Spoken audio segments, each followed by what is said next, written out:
Welcome to another installment of Talking Veterans Affairs with Dennis Anderson. This is the show. While not affiliated with the VA, it is about veterans. It is about helping them.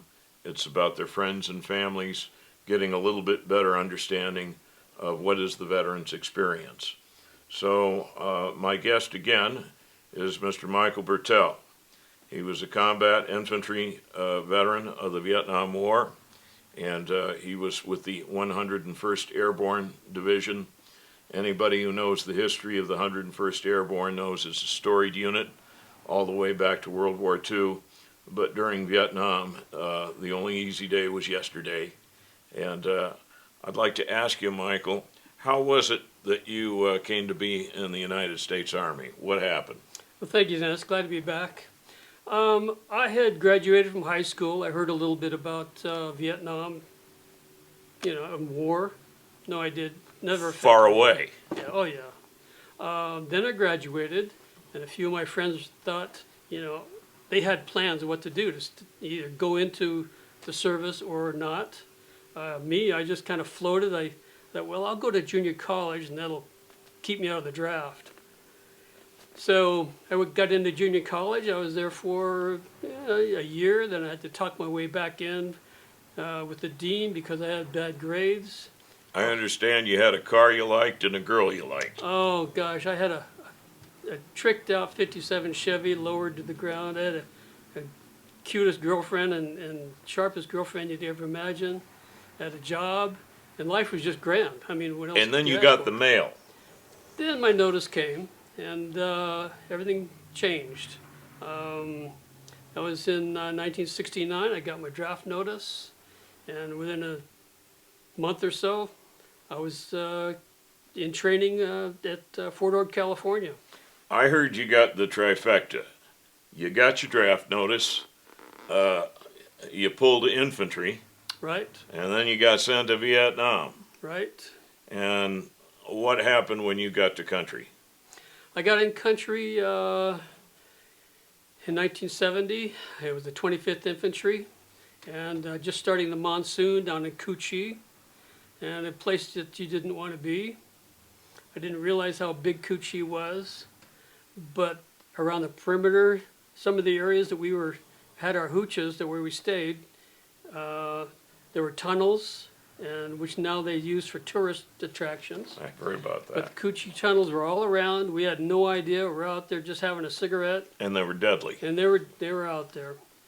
So I was, like I say, I was with the 25th Infantry for 2 months. Were you on the Cambodian border? Right.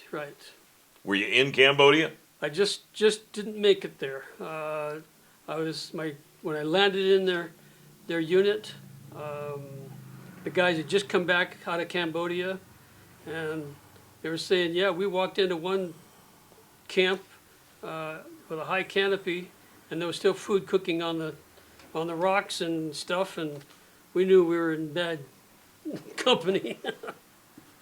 If I understand correctly, when the 25th Division, the Electric Strawberry, got ready to go home, Right. you couldn't go home. They had other work for you to do.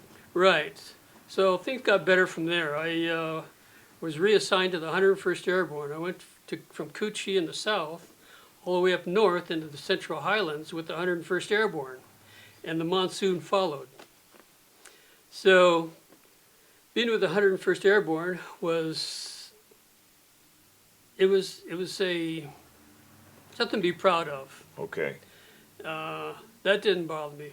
What bothered me is from that whole trail from the south to the north, I was on a truck. All sorts of different trucks, convoys. I was all by myself, on, off, sometimes stay overnight at a campfire base, sometimes not. So when you're traveling in Vietnam like we did, you're all alone.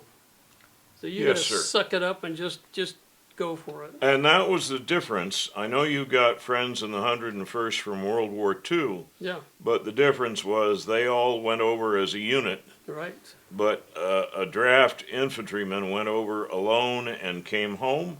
Alone, Okay. absolutely.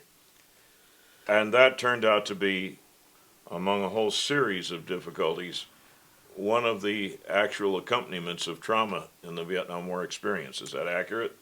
That's true. When I was in the 25th, we had one of our platoons get ambushed, and we lost every one of them, and a helicopter came in, medevac, to pick up the wounded, and they got shot down. Oh. And from there, I went to the 101st Airborne. 101st Airborne was even more tragic. I don't know if I want to get into it right now. We don't have to get into that right now, Good. but we will discuss the general outline in another take. Mm-hmm. And we'd love to have you come back, Mike, because Sure. your experience honestly helps people heal. And this is what we want. We want to have a show where we talk candidly about things that happened with our friends, that happened to our friends. And if the work you think is doing is worthwhile, we'd like you to subscribe to the show.